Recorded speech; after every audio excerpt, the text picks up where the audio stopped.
देख रहे हैं इन डार्क राजकुमार के साथ। इन डार्क में आज की कहानी हमारे साथ शेयर की है प्रिंस जी ने। तो सबसे पहले प्रिंस जी आपका बहुत बहुत धन्यवाद अपनी कहानी हमारे साथ शेयर करने के लिए। दोस्तों अगर आपके पास भी ऐसी कोई कहानियां हैं तो हमारे साथ जरूर शेयर करें। हमारे इंस्टाग्राम आईडी पर इंस्टाग्राम आईडी है पंडित धर्मवीर, जिसका लिंक नीचे डिस्क्रिप्शन बॉक्स में दिया गया है। तो चलिए बढ़ते हैं आज की कहानी की ओर। प्रिंस जी बताते हैं कि रोज की दारू की लत और घर में कलेश की वजह से मेरी माँ पापा से बहुत परेशान हो गई। ऐसे ही एक शाम जब पापा काम से घर लौटे तो वो उस दिन भी नशे में ही थे। घर में घुसते ही मम्मी ने पापा से कहा सुनी चालू कर दी, जिस वजह से पापा उस शाम घर से बाहर चले गए। पापा के बाहर जाते ही मम्मी ने फाटक बंद कर लिया ताकि पापा घर में ना घुस सकें।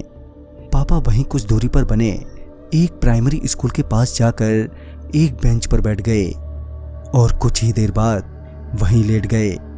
पापा को वहां पर काफी रात हो चुकी थी, जिस वजह से उनके आसपास बिल्कुल खामोशी थी। पापा लेटकर एक बार फिर से उठे और इधर उधर देखने लगे, पर उन्हें दूर दूर तक कोई भी नहीं दिखा। मगर हाँ, एक कुत्ता जरूर था जो बेवजह भौंक रहा था।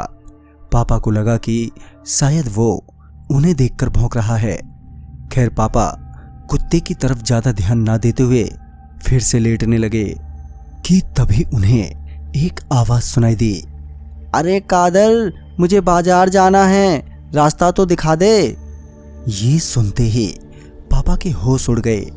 उन्होंने झट से अपनी दाईं ओर देखा तो एक बुढ़िया हाथ में थैला लिए खड़ी थी।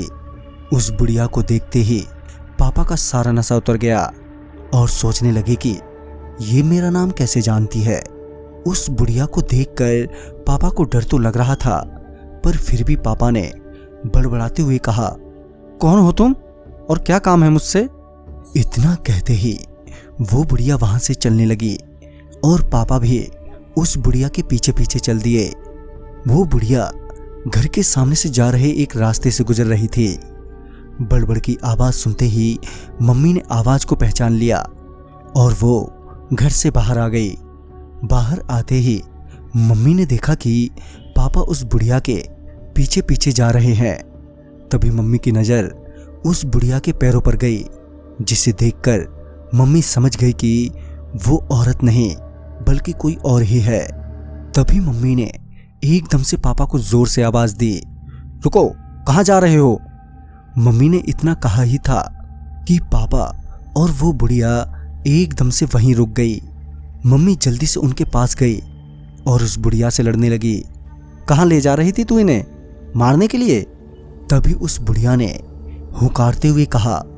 हाँ, उसकी हुंकार इतनी डरावनी थी कि पापा के रोंगटे खड़े हो गए और वो कपकपाने लगे। मम्मी ने पापा को कैसे भी करके संभाला और उनके आगे खड़ी हो गई। वो बुढ़िया हुंकारने के बाद आगे की ओर बढ़ने लगी और बार बार पीछे मुड़कर देख रही थी। काफी दूर जाने के बाद वो एकदम से गायब हो गई। मम्मी तुरंत ही पापा को घर के भीतर ले आई और सुबह होते होते पापा की तबीयत काफी खराब हो गई।